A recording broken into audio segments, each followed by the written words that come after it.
एक जंगल में बहुत सारे जानवर रहा करते थे। ऐसे ही जंगल में एक छोटी सी पार्टी हो रही थी और उस पार्टी में सभी जानवर इकट्ठा थे। सभी जानवरों के बीच काफी प्रेम भाव था। पार्टी में सिर्फ और सिर्फ बंदर नजर नहीं आ रहा था। बंदर की गैर मौजूदगी में सभी जानवर परेशान हो जाते हैं। तभी वहां पर भागता हुआ लोमड़ी आता है और लोमड़ी सभी जानवरों से कहता है, अरे भाइयों, हमारा बंदर एक जाल में फंस चुका है।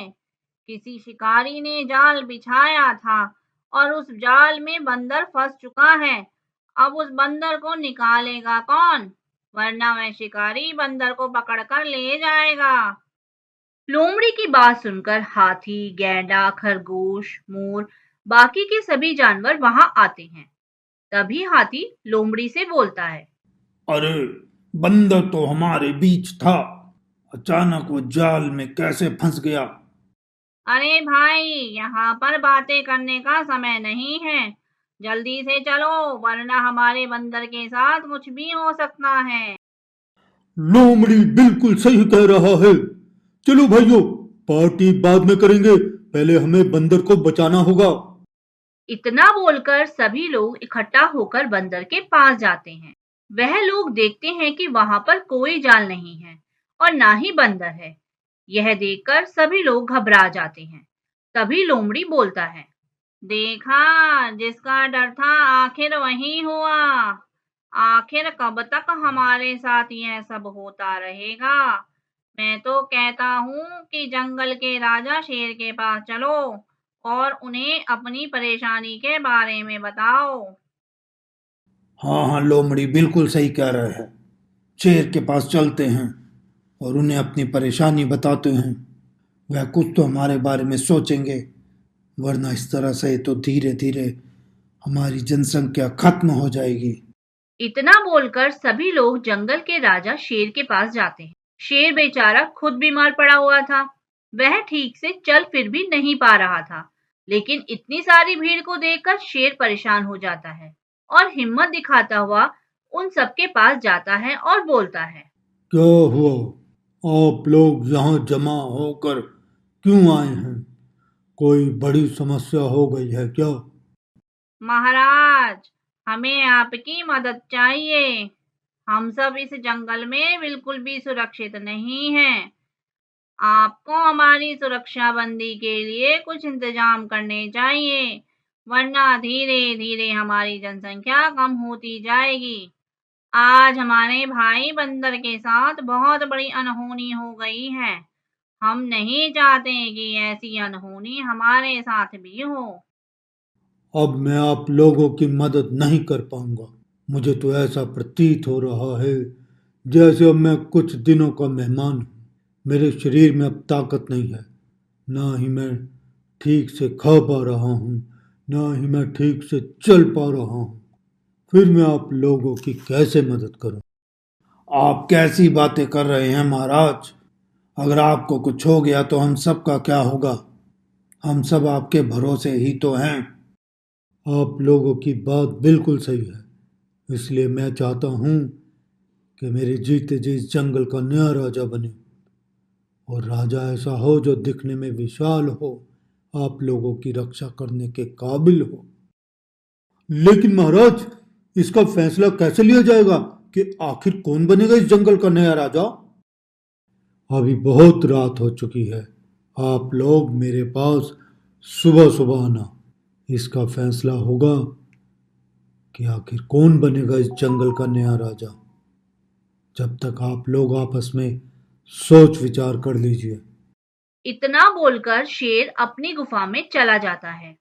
बाकी के सभी जानवर वापस अपने अपने घर की ओर आ रहे थे कि तभी रास्ते में लोमड़ी मन ही मन सोच रहा था, वैसे देखा जाए तो मैं दिखने में थोड़ा कमजोर हूँ, लेकिन दिमागी रूप से तो इस जंगल में जितने भी जानवर हैं उन सब से काफी तेज हूँ। और जंगल का राजा ऐसा होना चाहिए जिसके पास दिमाग हो, चीजों को समझने की परख हो। मैं चाहता हूँ कि जंगल का राजा मैं ही बनूं। बाकी किसी में तो यह काबिलियत मुझे नजर नहीं आती। सब लोग साथ ही में घर की ओर आ रहे थे कि तभी मोर कहता है, जैसा महाराज ने कहा, तो उस हिसाब से सबसे ज्यादा विशाल हाथी और गैंडा ही है। तो इन दोनों में से इस जंगल का नया राजा चुना जाएगा, क्योंकि हाथी भी दिखने में काफी विशाल है और गैंडा भी। अगर भविष्य में हमारे सामने कोई छोटी मोटी युद्ध होती है, तो हमारे जंगल के राजा आखिर दिखने में इतने विशाल होंगे, तो कोई भी सामने से हमसे टक्कर लेने की हिम्मत नहीं करेगा। शारीरिक रूप से विशाल होना ही सब कुछ नहीं होता मोर भाई, दिमागी रूप भी बहुत जरूरी होता है। अगर बुद्धि ही ना हो तो वो राजा बनकर ही क्या कर लेगा कोई। तुम कहना क्या चाहते हो? हाथी और गैंडा के पास दिमाग नहीं है, वह बुद्धिहीन है। अरे मैंने ऐसा नहीं कहा, मेरा मतलब है वो तो महाराज अपने आप ही फैसला लेंगे कि कौन बनेगा इस जंगल का नया राजा। बाकी हम क्या ही कर सकते हैं, हम तो सोच विचार कर सकते हैं बस, फैसला महाराज को ही लेना है। जंगल का राजा कोई भी बने, इससे हमें क्या, लेकिन महाराज जो भी फैसला लेंगे उस फैसले को हमें मानना ही होगा, क्योंकि महाराज ने अपने जीते जी हमें कभी किसी चीज की कमी महसूस नहीं होने दी, और उनके अंतिम समय में हमें उनका फैसला मानना ही होगा। हाँ, बिल्कुल सही कह रहे हो। चलो, अब रात काफी हो चुकी है, कल सुबह महाराज के पास भी तो जाना है। इतना बोलकर सभी जानवर अपने अपने घर की ओर निकल जाते हैं। लोमड़ी और परेशान हो चुका था, क्योंकि वह कैसे भी जंगल का राजा बनना चाहता था और सभी जानवरों के ऊपर राज करना चाहता था। ऐसे ही अगली सुबह सभी जानवर इकट्ठा होकर शेर के पास जाते हैं।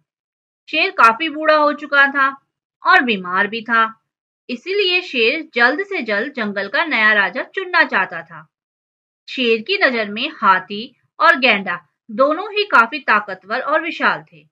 शेर उन दोनों को देखकर कहता है, मेरे हिसाब से इस जंगल में हाथी और गैंडा, ये दोनों ही काफी विशाल और ताकतवर नजर आते हैं। इसलिए मैं चाहता हूं कि इन दोनों के बीच एक प्रतियोगिता रखी जाए, और इस प्रतियोगिता में जो जीतेगा वही जंगल का राजा बनेगा। लेकिन महाराज इस जंगल में और भी लोग हैं, आपने उन्हें क्यों नहीं इस प्रतियोगिता का भागीदार बनाया, खाली गैंडा और हाथी को ही। लोमड़ी, मैं जानता हूं कि तुम्हारे मन में बहुत सारे सवाल आ रहे होंगे, लेकिन मैं जो फैसला ले रहा हूं वो बहुत सोच समझ कर ले रहा हूं, इसलिए मुझे बीच में मत रोको।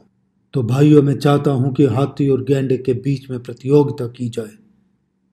प्रतियोगिता यह है कि दोनों में छोटा सा युद्ध होगा, और जो युद्ध में जीतेगा वो जंगल का नया राजा होगा। प्रतियोगिता के हिसाब से हाथी और गैंडे को युद्ध करना था। प्रतियोगिता शुरू होती है। हाथी और गैंडे के बीच युद्ध होना शुरू हो जाता है। लड़ते भिड़ते आखिरकार गैंडा यह युद्ध जीत जाता है और इस हिसाब से गैंडा जंगल का नया राजा बन जाता है। गैंडा को राजा बनता हुआ देखकर लोमड़ी का मुंह बन जाता है और वह शेर से बोलता है, महाराज, हमारे जंगल का नया राजा गैंडा होगा। हाँ, अब से इस जंगल का नया राजा गैंडा है, और लोमड़ी, तुम मंत्री। गैंडा हर काम तुम्हारी सलाह से ही करेगा। तुम गैंडे को हर काम में सलाह दोगे। इस तरह से तुम अब अपने नए राजा और मंत्री के साथ अपने नए जीवन की शुरुआत करो। शेर के इस फैसले से जंगल के सभी लोग बहुत खुश थे। अगर किसी को शेर के इस फैसले से दिक्कत थी तो वह था लोमड़ी, क्योंकि लोमड़ी जंगल का राजा बनना चाहता था। थोड़ी देर बाद सभी लोग वहां से अपने अपने घर आ जाते हैं और कुछ दिनों बाद नए राजा बनने की खुशी में नाच गा रहे थे। ऐसे ही कुछ दिनों बाद बूढ़ा शेर बीमारी से मर जाता है। शेर के मरने की खबर सबसे पहले जंगल के नए राजा को लगती है। जंगल के नए राजा सभी जानवरों को एक खुले मैदान में इकट्ठा करवा के शोक सभा रखवाता है। थोड़ी देर बाद लोमड़ी गैंडे के पास आता है और बोलता है, महाराज, अब तो इस जंगल के जो पुराने राजा थे वह तो हमेशा हमेशा के लिए भगवान जी के पास जा चुके हैं। अब तो सारी जिम्मेदारी आपके ही सर पर आ चुकी है। मैं तो कहता हूँ क्यों ना हम दोनों साथ में मिलकर पूरे जंगल को अच्छे से एक बार अपनी नजरों से देख कर आते हैं। आखिर कहाँ कहाँ पर हमें घेराबंदी करने की जरूरत है, क्योंकि शिकारी कभी भी हमारे जंगल में आकर आक्रमण कर सकते हैं। बात तुम बिल्कुल सही कह रहे हो लोमड़ी। ठीक है, हम दोनों कल ही पूरे जंगल को अच्छे से जांचेंगे और परखेंगे, और कहाँ कहाँ हमें घेराबंदी करनी है वो भी देखेंगे।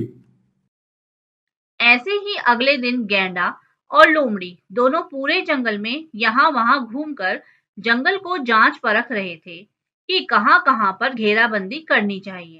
तभी लोमड़ी की नजर एक जाल के ऊपर जाती। उस जाल में खाने का कुछ सामान रखा हुआ था।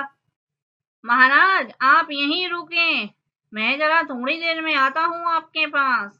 इतना बोलकर लोमड़ी भागता हुआ उस जाल के पास जाता है और देखता है कि जाल के अंदर खाने का कुछ सामान रखा है। यह सब देखकर लोमड़ी के मन में एक विचार आता है। अच्छा, तो शिकारी फिर से अपनी योजना में है। क्यों ना शिकारी को अच्छा शिकार दे दिया जाए। इस बार बहुत शौक है ना जंगल का राजा बनने का। अब यह सारा शौक यूं ही निकल जाएगा। इतना बोलकर लोमड़ी भागता हुआ गेंडे के पास जाता है और गेंडे को जाल की ओर लेकर आता है और कहता है, महाराज, वह देखिए जाल के अंदर कुछ रखा है। आप जाकर जाल के अंदर जो कुछ भी रखा है उसे बाहर निकाल दीजिए, वरना कोई भी जानवर उस जाल में फंस सकता है। अभी यहाँ पर कोई नहीं है। इस जंगल के राजा होने के नाते आपका फर्ज बनता है कि आप जाल में से वह खाना निकाल कर बाहर रख दें, ताकि कोई भी जानवर उस जाल में फंस ना पाए। लोमड़ी की बात सुनकर गेंडा तुरंत उस जाल के अंदर घुस जाता है और वह जाल चारों ओर से बंद हो जाता है। गेंडा उस जाल में फंस जाता है और चिल्लाने लगता है। लोमड़ी खुशी से गेंडे को उस जाल में छोड़कर वहां से चला जाता है। तभी शिकारी वहां आकर गेंडे को पकड़कर ले जाते हैं। इस कहानी से यह सीख मिलती है कि नेता बनने के लिए भी बुद्धि की जरूरत होती है।